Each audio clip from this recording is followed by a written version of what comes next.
This is Deborah Atkinson, and you're listening to Flipping 50, where I address your top questions and things you struggle with most so you can have more energy and less decision fatigue about what to eat, how to move, and you can change your thoughts to Flip 50 with the life and the energy you love in this second half. And my guest today is Sarah Greenfield. She is a functional dietitian and founder of The Fearless Fig. And we're going to dive into that name, by the way. She is a gut health expert and poop aficionado. Wow. And a strong passion for helping women heal their gut. She works with her clients to change the way they think about health, identify root cause of health imbalances, and provide the education and tools needed to make a long-lasting change. Sarah's been featured on Buzzfeed, Men's Health, Self, and a Tedx Talk, and I'm dying to know about that Tedx Talk. So, Sarah, welcome. Thanks for being here. Thank you so much for having me. In this episode, you're going to hear a lot about inflammation. And this episode happens to be sponsored by CBD for Life, because lately I'm asked so very often whether CBD is safe, effective, and whether I use it. And the answer is yes, I do use it. And there are two reasons I've been using CBD for Life. And one is inflammation from sources like mold and lots of endurance training. But that happened during the perfect storm of what I call the middle of middle life. And I'm sure you can identify. You don't have to be exposed to mold or to be training for an endurance event for inflammation to be a part of the problem that keeps you from either ideal energy or your optimal weight or both. So unlike some of the other things you can do to restore balance and reduce inflammation, this one is pleasant. The CBD for Life products smell amazing, and it's like a relaxing treat. It's not like something you have to do. You can use the link flipping50 code at cbdforlife.com to receive 20% off CBD for Life products as a Flipping 50 listener. And I'll add both to the show notes. Okay, so let's do that first. Before we dive into questions, the curiosity in me is like, what was your TEDx talk about? What was your title? My TEDx talk was understanding your health through looking at your poop. So as you mentioned, poop aficionado, that is a theme in my life. So yeah, I wanted to talk about how people could connect to their poop. That is awesome. And so everybody listening, you now know what we're talking about. It's just going down the crapper. So here we go. So let's talk about, what happens and how what we eat affects our gut. Because I think for women, for all of my listeners, they are already well aware that what they used to eat doesn't work anymore. And everybody, I think, is looking for a new way to eat, but confused about the choices there. So what, for instance, happens in the gut when you're eating a paleo diet, a keto diet, standard American diet, and during intermittent fasting is a whole nother can of worms we should probably open up. Yeah, well, I think it's really important to understand too that actually after menopause, your gut microbiome shifts and changes. So there's a couple of key moments in our life where our microbiome totally changes. When we get our period, we get a big shift there. When we're pregnant, actually in the third trimester of pregnancy, the gut microbiome will shift pretty drastically. And then during menopause, the microbiome changes. So it's really important to kind of hone in and understand how to properly feed yourself and how to support this diversity in your gut that you want. And so as a dietitian, as a functional practitioner, I spend a lot of time looking at, okay, what are people eating and how does it impact their microbiome? And so many people are on different types of diets, which is really fascinating. So paleo comes up a lot. And I think there's a draw towards paleo because it's giving you more of a indication of, okay, these are good foods, these are bad foods. And a lot of people do well on paleo. The only problem I have from a microbiome standpoint is you're eliminating a huge food group that feeds and diversifies your microbiome. So we're taking legumes off the table, and those are full of prebiotics, they're full of phytonutrients, and those are all things that we need to diversify the microbiome. And that's kind of the name of the game when you think about, all right, how do you optimize your gut health? How do you make sure you're having amazing bowel movements on a daily basis? And, beyond that, a lot of nutrient creation comes from the gut. Hormone balance can come from the gut. So it's really, really important to have that diversity. So that's my concern with paleo, is just that we're not getting that diversity. So like people will have success on the weight loss front, but then over time what happens, and with all of these, kind of extreme diets, we're not always feeding and thinking about the health of our gut. So as far as keto is probably, keto I get a lot of as well, and it's not my favorite. I'm trying to think about how to say this. I could sense this.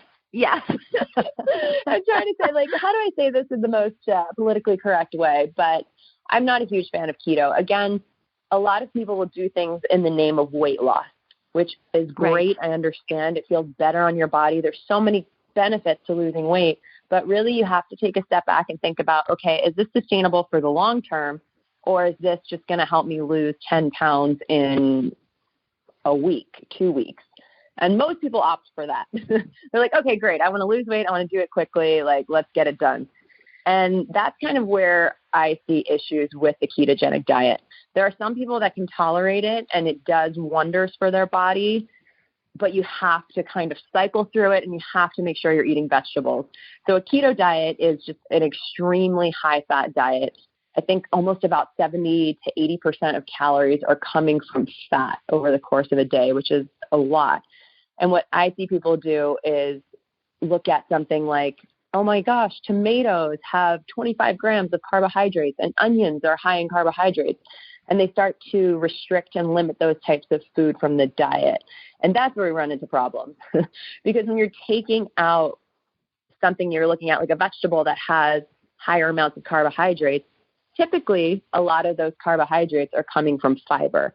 And fiber is our fuel for the gut. It's what's going to help keep you pooping. So when we go really high fat, it might help with weight loss. It might help initially stabilize energy. But we have to be really careful with extreme diets, because if we sustain that for the long term, we're going to totally disrupt the balance of our microbiome. And a lot of times these bacteria, when you start to get into the nitty gritty of your gut and how this type of diet impacts the diversity of your gut, when you're eating that much fat, you're feeding certain bacteria that like fat. And unfortunately, the bacteria that really like fat are more of the inflammatory types of bacteria, the more of our gram-negative bacteria. So after a certain period of time, we're going to start seeing an imbalance between these good bacteria and these potentially inflammatory bacteria. So I always caution people, think about everything. I'll say this 10 times, but think about your microbiome when you are going through a dietary change. You really have to make sure that in the long term, you're not doing damage, because yes, you might lose weight initially, but it's not going to be sustainable. So that's my 2 cents on the ketogenic diet.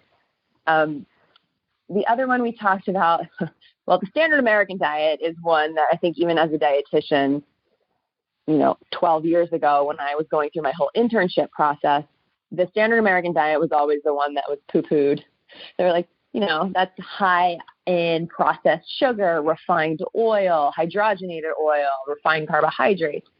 And that really just creates inflammation. And that's definitely one thing that's really important in a body in general, and especially postmenopausal. We don't want to have an inflamed body, because this puts additional metabolic strain on our body. And we already are changing, so we don't want to create additional stress. So anything that's going to be pro-inflammatory, we want to really keep that to a minimum, especially with the foods that we're taking in. So, all these processed foods, lots of fast foods, have these foods that just create inflammation throughout our body.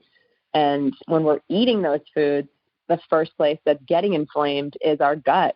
So our gut's taking the brunt of that, becoming inflamed, and then we're starting to see more things like autoimmune disorders because we have this inflamed gut and things are able to get into places essentially where they shouldn't be. Psoriasis, eczema, those to me are indications of an inflamed gut.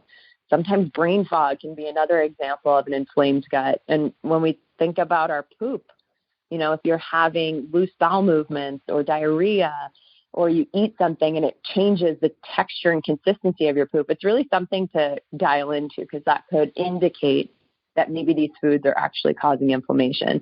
So the standard American diet is just one that I don't really think there's any way I could say some people benefit from this. That one is just like, take it off the table. There's like no vegetables in the standard American diet. There's a really great picture of the standard American diet where it's like a hamburger with like this little slice of tomato and like a wilted piece of lettuce and French fries and potato chips and pizza and hot dogs. Those are the typical things that you see in the standard American diet. So there's really no colors or diversity in produce or whole foods, real foods, things like that. So that's the one that I could say we're just not going to go there. There's really no indication. The other diets, you could probably argue that there are better indications for certain people, but for the most part, really thinking about a diverse diet with lots of real food, with lots of produce. I typically tell people to aim for about 40 different types of whole foods per week. And I know that scares people initially, but when you think about it, you can get a lot of diversity and variety. So if you're eating rice, you can bring in brown rice and red rice and black rice and mix those all together. And that's going to give you 3 or 4 different types of diverse whole plant-based foods. So that's kind of how I start to think about it. Like a green apple, a red apple, those are different. Those are going to give you different types of fiber, different types of phytonutrients. And that's really where you can create long-term sustainable health. What a great indication. So I have a question, though, about the standard American diet. So is there such a thing? I mean, now, given there are so many diets these days, I mean, that people seem to be floating from paleo to keto to intermittent fasting to, Mediterranean. Is there still a standard American diet?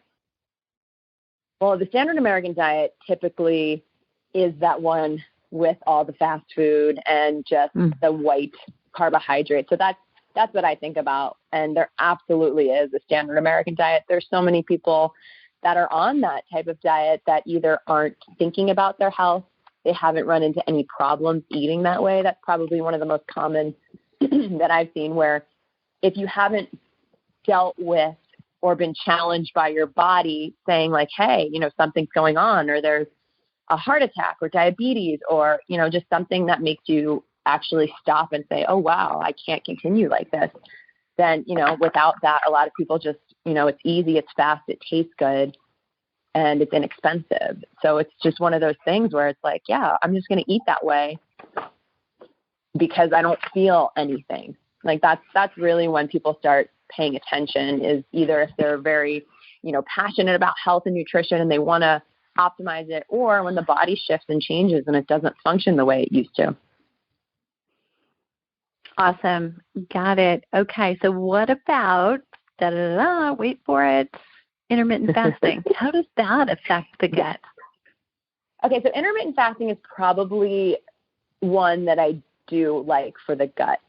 And when you look at the way our gut functions, there's a couple of things that are kind of going on behind the scenes. And there's 2 that are really important for overall gut health and just overall health, that as you intermittent fast, it really helps just kind of access these 2 things.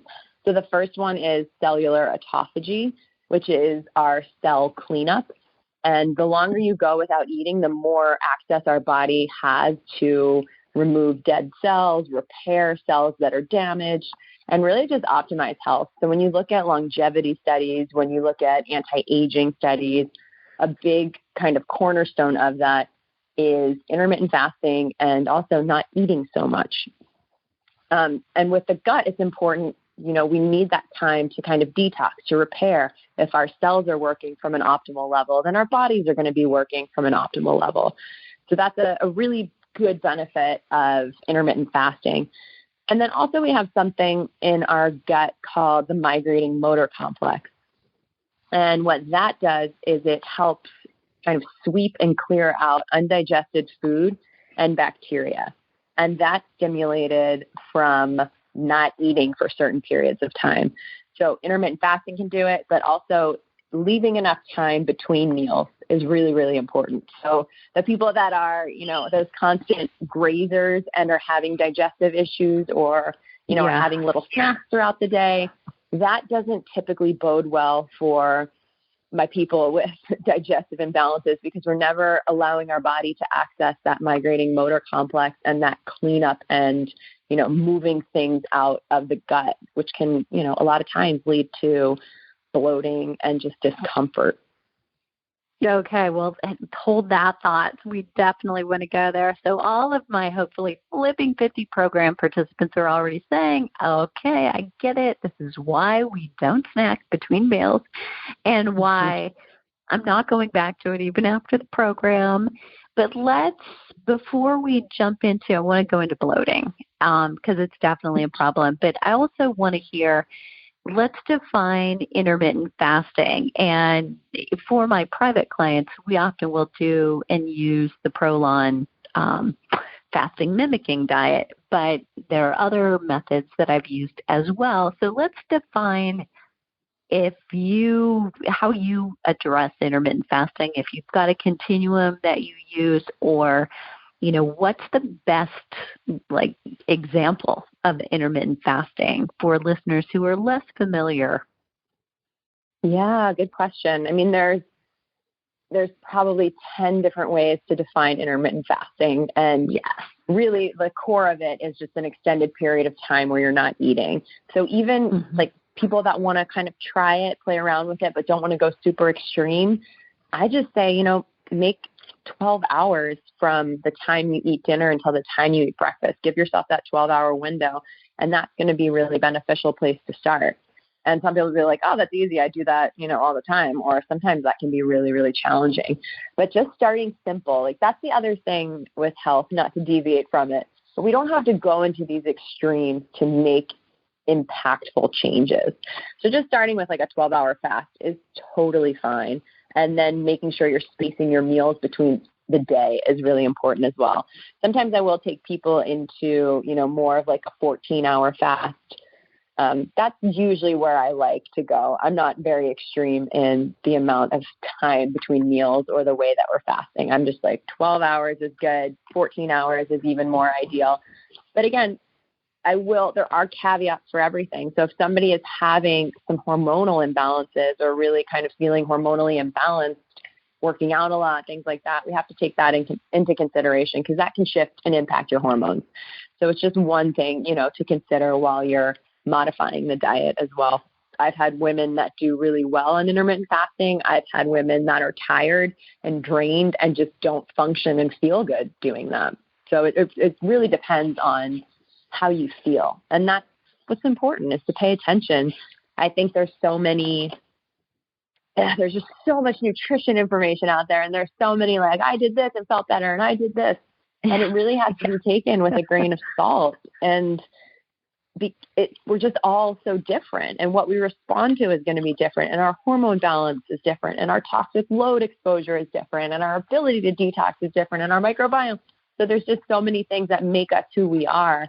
And I see so many people being like, I can't intermittent fast, I'm failing. And I'm like, no, this just isn't good for you. And that's okay. We'll shift into something that'll support you better. So good. I'm so glad that you mentioned all that. And I kind of want to come back full circle to something that came to my mind as you were talking about the keto diet or paleo diet, and that we should probably circle back to for listeners that, they're going through those things where they do say, okay, I know this is not good, but I want to lose 10 pounds right now. and so I'm going to do this because I've got to get it off.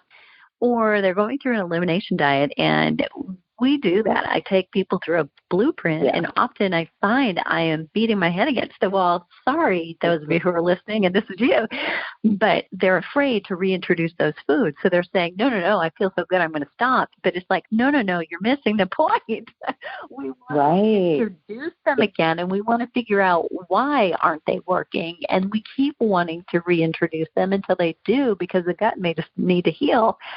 So what? Address that initially somebody who does, say, the keto, they may feel good temporarily, but, like you said, that critical point is they're cutting out certain foods.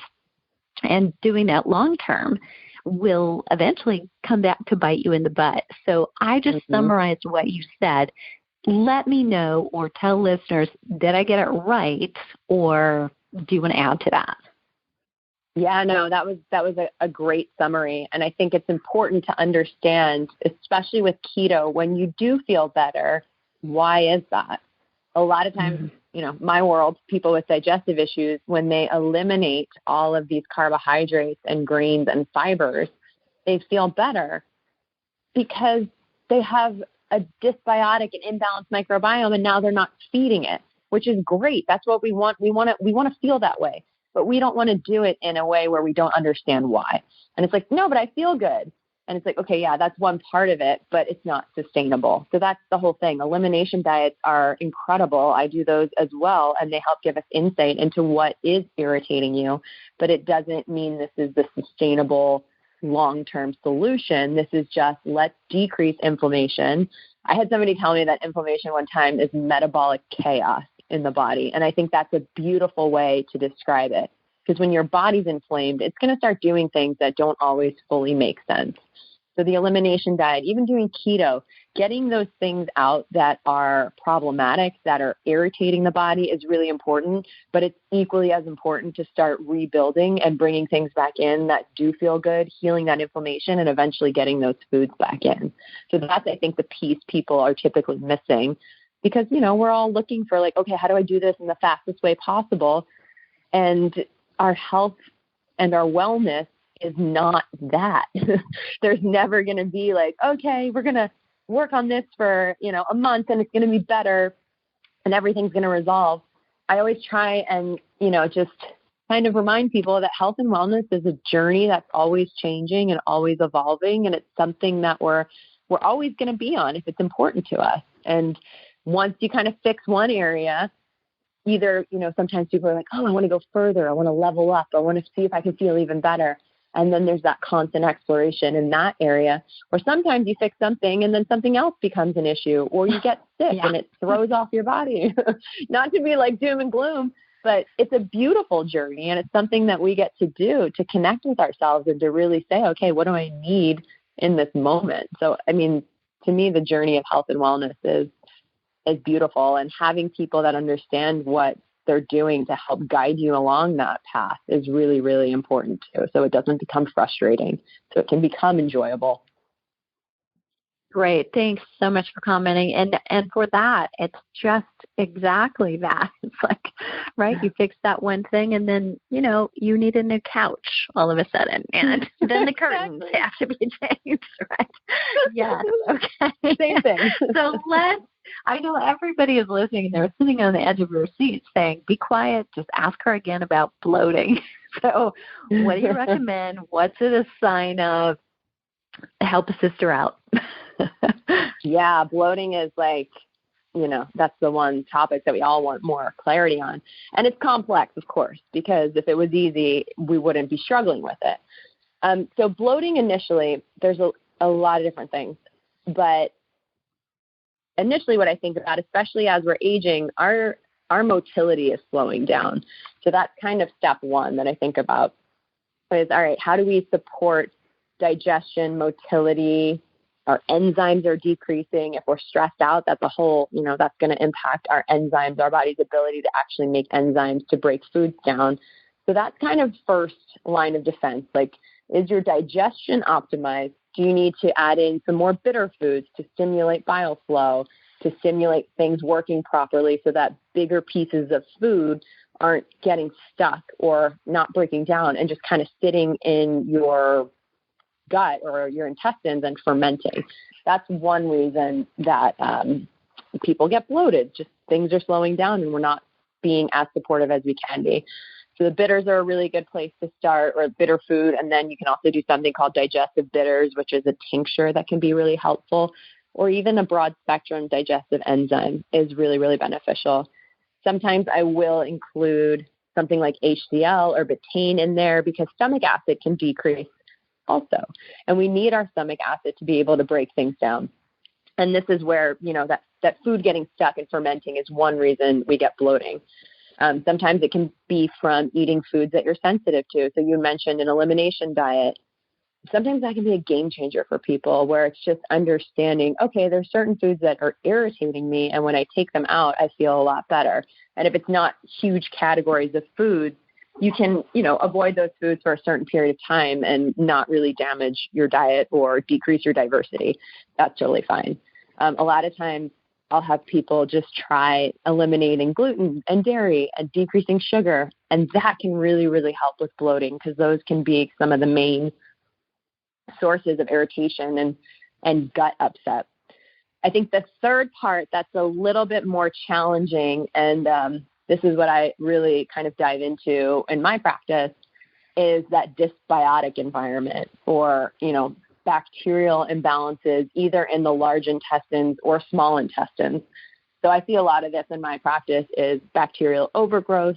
That bacteria has grown up into the small intestines and is now fermenting foods at a point that's higher up in the gut where it can't really tolerate it and creating burping or gas or diarrhea or constipation. Those are kind of other things to think about when you're bloated. Is it just bloating or do you also experience these other symptoms? So that one's a little bit trickier because that just requires more functional testing just to say like, okay, I'll do breath tests with people to see if they have something called SIBO. And that's when we see predominantly methane or hydrogen dominant bacteria up in the small intestines, which will 100% cause bloating. And that's typically a bloating where it's like 20 minutes after you eat, you're bloated. So that's kind of a good indicator. Or another one is like if you don't eat all day long and you feel 100 times better, that can usually be an indication of SIBO. And we can get that for a gazillion reasons: stress, food poisoning, physical changes to our gut microbiome. So if we've had surgery in our abdominal area, that can create adhesions and cause physical blockage. I think I said stress is another one.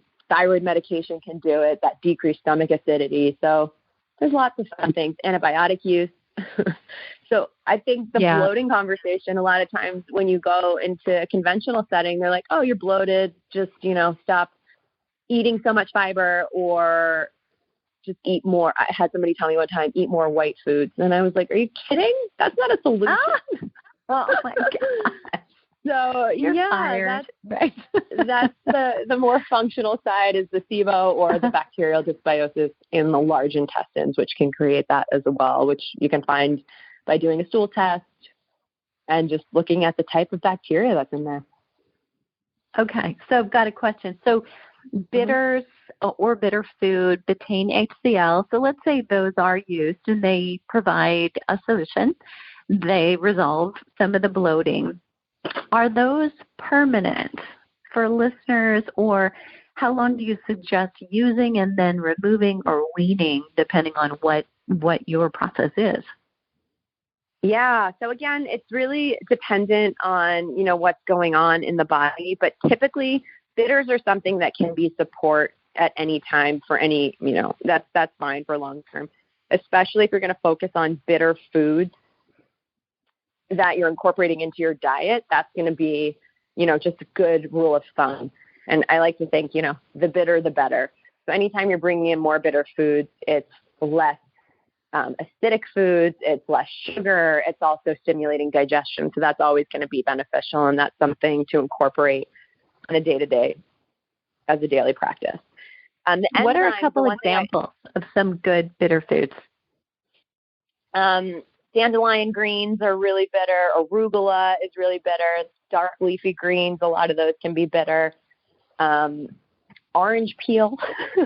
Not that you're going to be necessarily eating orange peel, but that's bitter. It's really, when you look at it, a lot of it's your vegetables, things, that are basic in nature anyway. But yeah, those like really potent greens are the first ones that I think about. Great. Okay.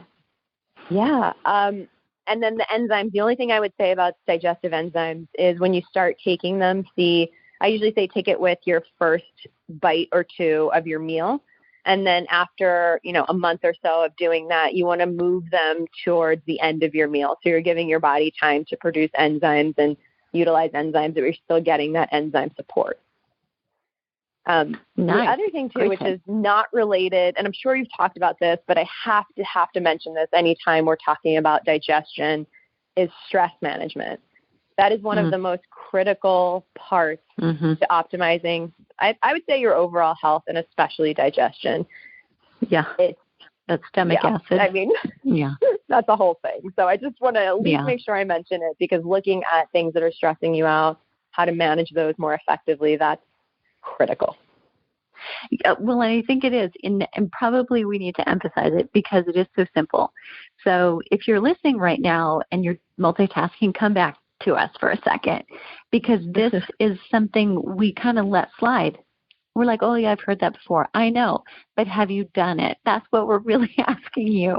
Do you realize that while you're standing at the kitchen counter, shoveling it in to just get it done, or if you're driving and you're eating, you just had a challenging conversation, or you're about to, all of those things affect the fact that you don't have the stomach acid to digest the food that's going in, and that actually contributes to all the problems. So, think for a minute about what could you do to give yourself a reminder, to stop and take 5 deep breaths before you go anywhere near food or a kitchen, and get in touch with what's my emotional state right now.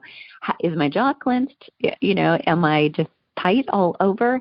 And try to relax that and to put the phone down while you eat. I mean, those little things may be super supportive, and they come before anything that we've said, right? And so as simple as it is, that therein lies the problem. It is so simple that we're skipping over it, thinking, give me a fast fix, when 5 deep breaths may be the fastest fix.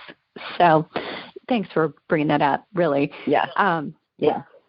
Probably one of the golden nuggets from our talk today. Okay, so specifically, almost everybody here listening is a woman in perimenopause, menopause, or post-menopause. So specifically, given that we are in this, right now, this perfect storm of hormone change, it's worse than raising kids. I mean, the way that goes is once you get used to a certain phase, they change, right? I mean, that's really what we're in. So are there things that, you recommend for women? What would be your top 3? Well, the stress, like we said, the stress piece is huge. So I think something that's really simple that I often suggest to my clients is to switch from that nervous system. So in that fight or flight, that sympathetic nervous system, into your rest and digest, the parasympathetic. One really easy way to do that is to sit on the floor and put your butt up against the wall and put your legs up the wall. And that really helps just calm your body down and gets you into that, parasympathetic rest and digest. If you can, that might even be something good to do right before you eat, because when you're stressed out and you're eating, you're not absorbing all your nutrients either. So those legs up the wall is really, really good, effective, easy way to manage stress. And the other thing I would say is, I mentioned it before, but think about diversity in your diet. Instead of thinking about all the things to eliminate, think about what you can actually include that can help keep your gut diverse and healthy. So that 40 different types of produce per week is something I would just at least start thinking about. And also examine how many vegetables you're getting. I really think it's important to aim for 5 to 7 cups of vegetables per day. That can also help you kind of think about, or give you some context for, like, am I getting enough? And that will help from a dietary perspective. We did stress management, diet. And the other thing I would say is the most important. No, it's not the most important, but something that I think is very valuable is to look at your poop. Because this is going to give you direct access, direct insight into how your body is functioning. So if you feel disconnected, if you feel like, there's so much going on in life, you don't have time, we ideally are pooping every single day. And that's an opportunity to look into the toilet. You don't have to get up in it, just glance and see if everything is functioning and how things are formed. And if there's pieces of poop, there's so many different ways that you can look at your poop just quickly to see if your body is functioning optimally. So those are the three things that I would say are really important. Those were awesome. Thanks so much. And I have to ask you this one other thing, somewhat related to bloating potentially, but then again, not. I mean, a lot of women who are in perimenopause and that this is their first sign that this is hormonally related. They don't actually know. They haven't had disruptions maybe in their periods yet. But what they do know is all of a sudden they are feeling fluffy, soft. How is that connected to digestive health? Well, I mean, your hormones directly impact your digestion. So that might be actually another good way to just be more connected to your body is when you start to see your digestion shifting. Like if your progesterone is increasing, your estrogen's decreasing, that can change your poop. It can make you more constipated in certain circumstances. It can make you more bloated because hormones directly impact the way your motility is functioning, the way your diversity of your gut is functioning. So that can actually be another indicator too. Once your poop starts to get a little bit off, that things are potentially starting to get out of whack. So if you've been having these beautiful single log poops that are not, super messy to clean up, and then all of a sudden that starts to shift and stays consistent, that would be another indication that your hormones are changing. So good. Okay, so that covers all of my questions, and you have covered so much really great information. But is there anything that I should have asked you that I didn't? I mean, the last thing I want to mention is just about the vaginal microbiome. I think that's something we often overlook. And we have the microbiome in our gut, but we also have a really important bacterial balance in our vagina, which is, very important for us as women that nobody speaks about. So I think that. So are you kidding me? You wait to the last 2 minutes to bring up the JJ? Maybe we do another one on the vaginal microbiome. Right. It's fascinating. When I think about it, there's so many things I could say, but really it's just optimizing, prioritizing, trying to decrease things that are disrupting that. So, like douching is one that's really disruptful.